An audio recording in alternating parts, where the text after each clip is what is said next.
Hari dan Presdir Kang hampir saja ketahuan oleh si kakek, tapi untungnya rekan-rekan Hari kembali ke sana untuk mengambil ponsel Yeji yang tertinggal.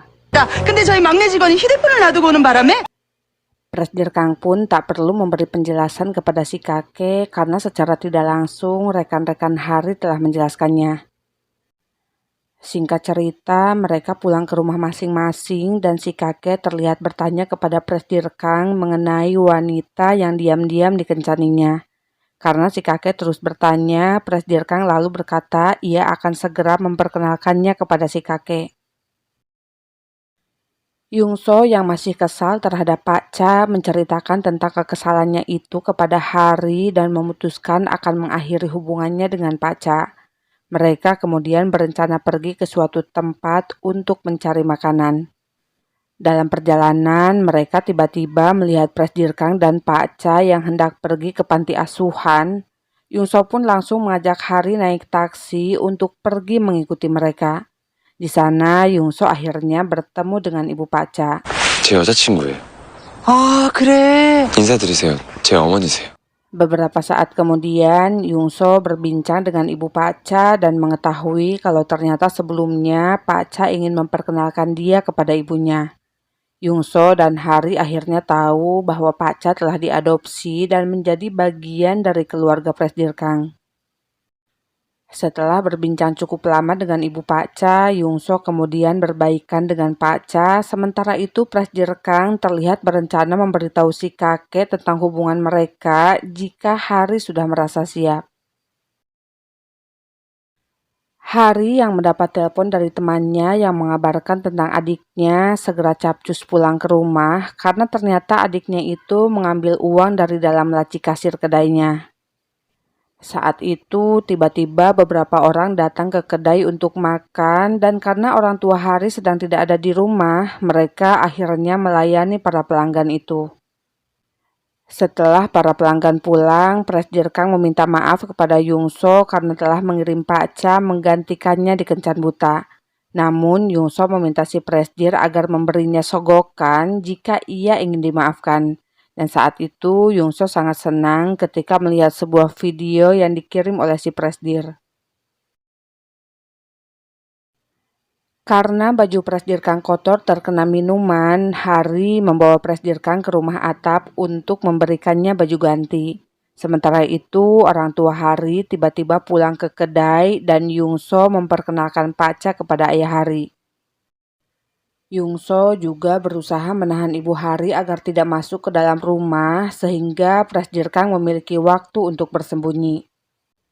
Sialnya, ibu dan ayah Hari tidak mau berhenti minum dan saat ayahnya hendak mengambil miras di kamar Hari, Presdir Kang terpaksa bersembunyi di dalam lemari baju Hari. Ketika Yungso memberi komando kepada Hari untuk membawa Presdir Kang saat orang tua Hari lengah, Presdir Kang akhirnya berhasil keluar dari rumah Hari. Namun sialnya mereka malah ketahuan oleh adik Hari, kemudian Presdir Kang pun memperkenalkan diri sebagai pacar Hari. Si adik sangat ngajenghok mengetahui kakaknya berpacaran dengan seorang Presdir. Saking senangnya dipanggil kakak ipar oleh si adik, Presdir Kang sampai mengeluarkan kartu kreditnya namun segera dicegah oleh Hari. Hari dan adiknya kemudian sepakat Hari tidak akan memberitahu ibunya tentang pencurian uang itu dan adiknya juga akan merahasiakan tentang hubungan Hari dan Presdir Kang. Pagi-pagi sekali, Pak Cha yang mengetahui Yungso sedang menonton videonya yang sedang mabuk, terlihat meminta Yungso agar menghapus video sogokan dari Presdir Kang tersebut. Saat itu, seseorang memotret mereka dan melaporkannya kepada ayah Yungso. Si ayah terlihat marah karena Yungso bukan mengencani Presdir Kang dan malah mengencani sekretarisnya. Sementara itu, di tempat lain, Yora memanggil Hari dan meminta Hari pergi menjauh dari kehidupan Minwoo karena ia tahu kini Minwoo menyukai Hari. Ketika Yora bertanya kenapa Hari tidak memberitahu Minwoo tentang perselingkuhan yang dilakukannya, Minwoo yang berada di sana tidak sengaja mendengar hal tersebut yang tentu saja Yora pun terlihat sangat kaget. Suatu malam, Hari dan Presdirkang akan melakukan kencan, namun tiba-tiba hujan turun sehingga Hari langsung memayungi Presdirkang. Hari juga mengajak Presdirkang menaiki kereta untuk pergi ke tempat tujuan mereka. Sebelum pergi ke restoran, Hari kemudian mengajak si Presdir ke toko bunga, melihat-lihat beberapa bunga dan membelinya. Setelah hujan reda, mereka kemudian makan malam di restoran. 일 얘기는 나중에 해야죠. 일 모드 꺾고. Sementara itu, si kakek mendapat beberapa foto dari seseorang dan mendapat informasi yang mengatakan Presdirkang pernah datang ke hotel bersama Hari. Hari yang melihat hujan di luar deras kembali terlihat sangat khawatir dan ternyata sebelumnya Hari tidak sengaja telah mengetahui bahwa Presdirkang memiliki trauma terhadap hujan.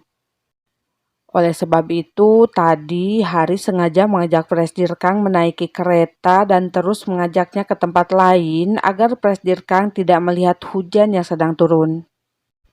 Kini ia juga sengaja pindah tempat agar Presdirkang tidak melihat ke arah hujan. Namun ternyata si Presdir tahu kalau dari tadi Hari sengaja melakukan hal tersebut. Lalu Presdirkang pun tiba-tiba mengkisah Hari. 사실 술 되게 즐겨. Dalam perjalanan pulang, Presdirkang bertanya sejak kapan Hari mengetahui tentang traumanya itu, karena sebenarnya Presdirkang sendiri bingung harus menjelaskan dari mana tentang trauma yang dideritanya tersebut. Akan tetapi, Hari mengerti dengan keadaan si Presdir dan ia hanya memeluk si Presdir karena menerima kekurangannya. Beberapa saat kemudian, Hari mendapat pesan dan tiba-tiba berkata akan pulang sendiri dengan alasan akan bertemu dengan Yungso. Ternyata pesan itu dari kakek si Presdir yang meminta Hari agar menemuinya. 안녕하세요, 회장님.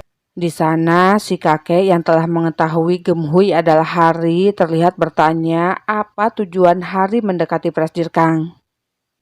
Sementara itu, si Presdir yang baru mengetahui Hari bertemu dengan kakeknya langsung putar balik menuju ke tempat mereka bertemu.